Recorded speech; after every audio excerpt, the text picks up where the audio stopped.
lost again.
Immediate medical assistance needed.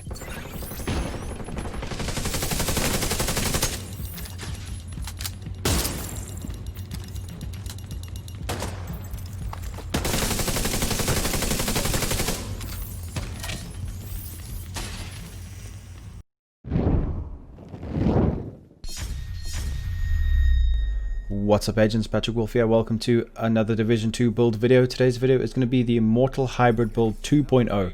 The original one was done a couple of months ago, and I wanted to make a refreshed version for Title Update 12. This is going to have high skill damage, high weapon damage, and immense amounts of healing for solo play and for group play, for new players and for veteran players. A very efficient hybrid for legendary content, heroic content, even PvP. We can do over 6.5 million a shot with the turret whilst healing ourselves almost instantaneously at some points. If you have a bit less armor than I have, maybe 2 stims of the pineapple here, you know, or a couple if you've got more than 1.2, 1.1, which I do have, about 1.3 million armor. So we are tanky, we heal ourselves incredibly fast, we can dish out high amounts of damage, and like I said before, you can use this in a team if you want, but I demonstrated this in just solo PvE because I feel like that's the best way to showcase this. So the specialization we're going to be utilizing is going to be the technician. Reason being primarily is because we get an extra skill tier. You can also get an extra skill tier from getting kills with the mechanical animal. but that's not really what our primary focus is going to be on this build. The capacitor is just too good for that, for this build. It suits it really well. So we have also got extra skill damage. Now you can put extra skill healing. It's completely up to you. Like I said before, this is a damage healing hybrid, so it's up to you. If you want to go for more healing, you can do that. It just depends on what your roles are, or if you have the right talents on your build. So just try match it up from whatever you have with what I have. Just double check your shade tech level and your watch, because I have got everything maxed out as well, so just keep that in mind. Faraday field is one of the best in slot here. It's really, really good. It makes us immune to disruption and shock, which is good, especially when you get rushed by shotgunners, or you don't want to lose your skills, because that's the main thing you're going to be using in this build. Is your skills are going to be helping you a lot, so we don't want to lose them. You can just drop your skill within 5 meters of you and you will not be disrupted. So it's very, very strong, and it works for your teammates as well. Right, also assault rifle damage, very important. Another thing is we get extra damage to drones, skill proxies, and robotics, so make sure technician specialization is activated. If you want some more healing, you can also use survivalist. Like I always say, my builds are templates for you guys to work upon, adapt them to suit your own playstyles. You can just go here and just activate all these other things. You get extra skill haste. You can have this mender mine if you want to use it as well. You also give your teammates extra healing, so 15% increased outgoing healing. It really is completely up to you guys. So let's go through the build now. So the whole point of this is to get as much skill damage we can from the talents. We also get healing from the chest piece talent as well, which is best in slot for this build. We want to get our crit damage up high and our repair skills extremely high. So it's important to note that repair skills actually counts towards your hive. Yes, the healing hive actually healing our drone.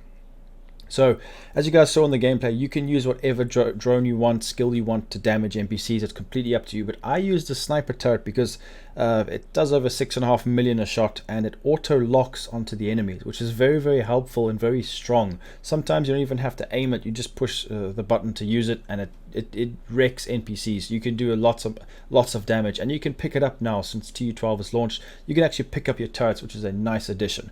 So with this build, let me explain to you how I use this. So 1.3 million armor. We are quite tanky. We've got 1 red, and then we have got 2 yellows, which means we have skill tier 3, which is quite decent. I kind of feel like this is a good balance. Now it's up to you to gauge if you want more damage, more healing. There are so many ways you can take this.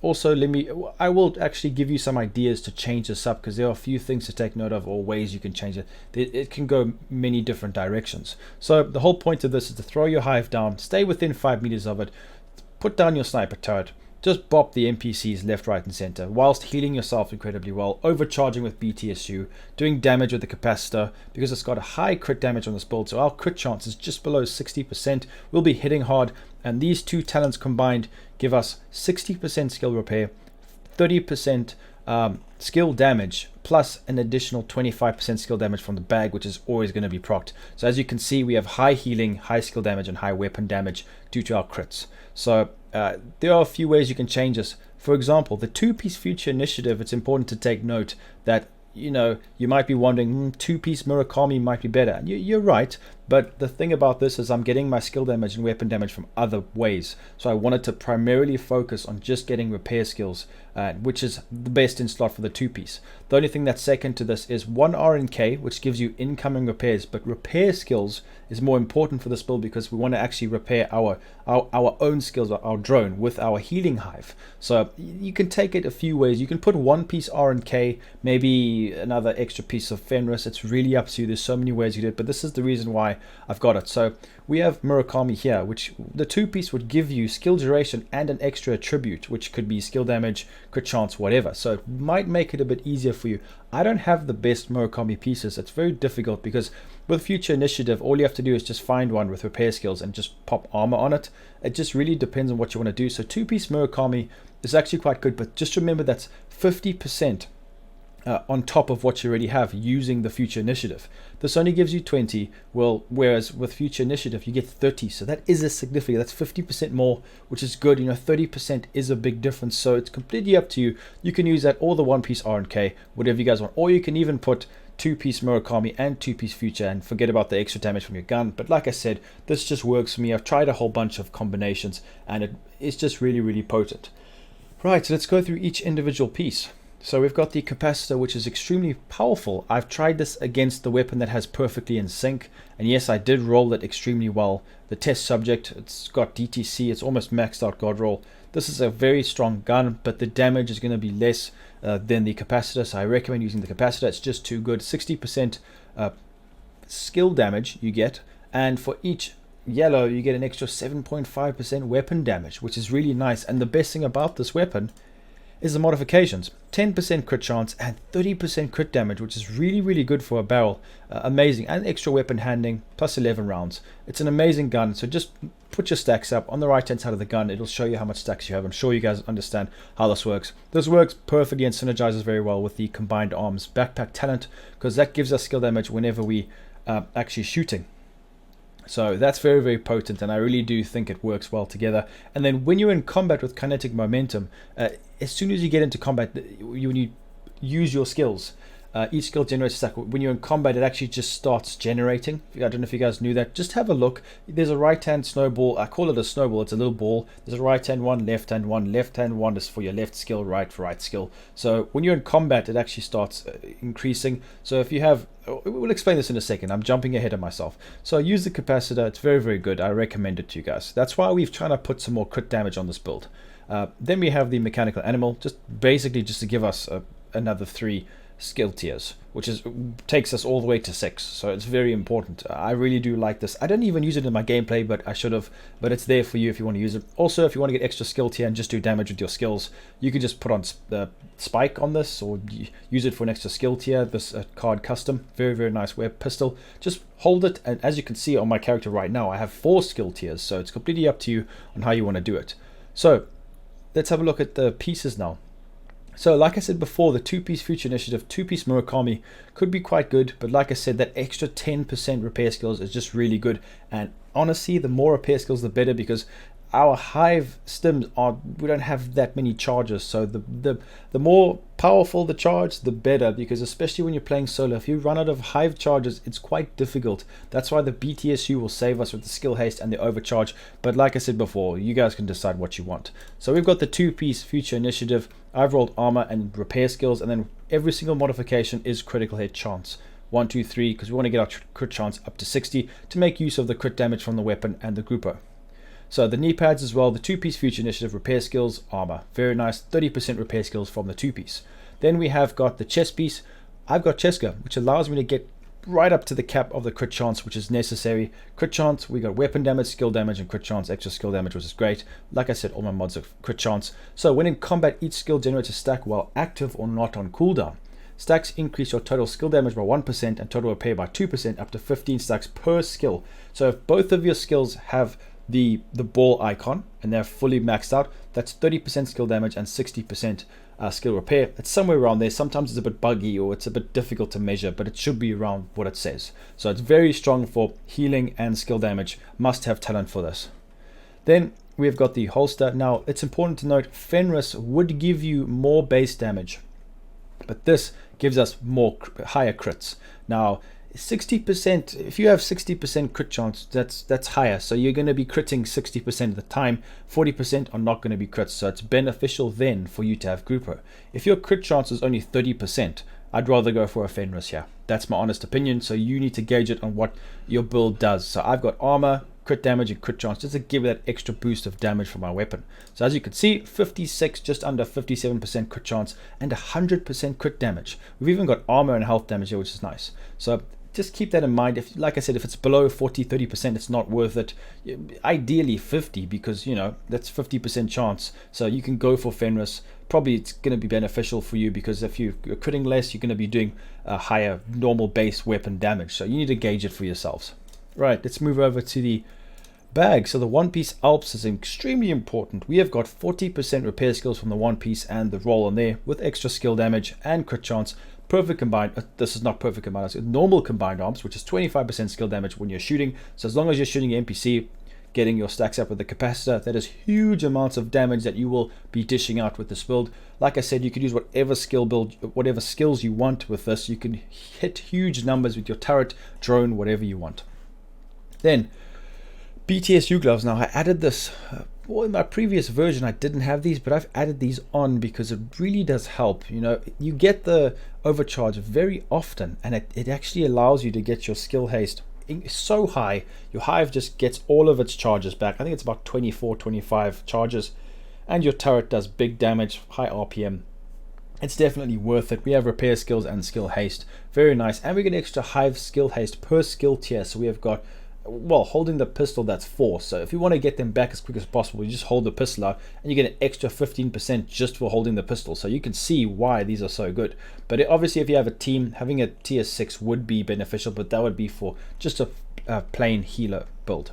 So the knee pads we've gone over. So let's go over the statistics. Like I said before, if you want to pause the video and have a look, the details sometimes isn't here. It's a bit deceiving. The stats will be there, but they're not hardly ever showcased here. So let's go through it. I even tried an armor regen with, instead of healing, originally I tried with armor regen. It's not as good because the healing is just too fast. It just outdoes it, especially in PvE. Okay, so when we are modding our skills, I've gone for the healing hive. I think I would recommend using this because of the BTSU gloves. If you don't have BTSU gloves, you can use the healing drone. It's just as good. It keeps you alive, but sorry, it's not just as good, but it can work. Or the, you know, if you want to use survivalist with the seeker mine, but these are just, you know, the hive is very, very strong. It reaches you from longer ranges, and it's almost an instant heal if you have enough repair skills on your character. So incoming repairs and repair skills, you can go for whatever you want, but I recommend repair skills. It's going to be a bit more beneficial, and it helps your teammates and your own skills, which is really good. So make sure you guys have this on you. It's important to note that the artificer hive as well, repair skills increases the buff from that. So definitely if you want to use the artificer hive, you can, but like I said, we need to have extra healing, but you can take this in many ways. Put repair charges on, health, skill haste, healing, as you know, the best modifications that you currently have. There are so many skills we could use. You could use the drone, the turret, the assault drone. You can use the chem, the oxidizer, whatever you guys want. It's completely up to you. But I've gone for the sniper turret because the base damage is huge. It's so strong. It's really fun to use. 10 bullets, doing over 6 mil a shot. It's just so much fun to use. So definitely give it a try. If you don't know how to use it, you put it down and it actually auto aims to the body. If you aim your gun at the NPC's head while you're shooting the NPC, getting all your buffs, it's going to do a headshot. So that's what makes it so good. So this is the Immortal Hybrid Build 2.0. Let me know what you guys think. Like I said, there's many ways you can take it. You know, you can put more healing, RNK, 2 Murakami, you know, stack it up, maybe get more weapon damage. But this is just the correct combination for me. So let me know in the comments how you're going to change it up to suit your playstyle. And with that being said, please make sure to leave a like, subscribe, and I'll be seeing everyone in the next video. Peace out, guys.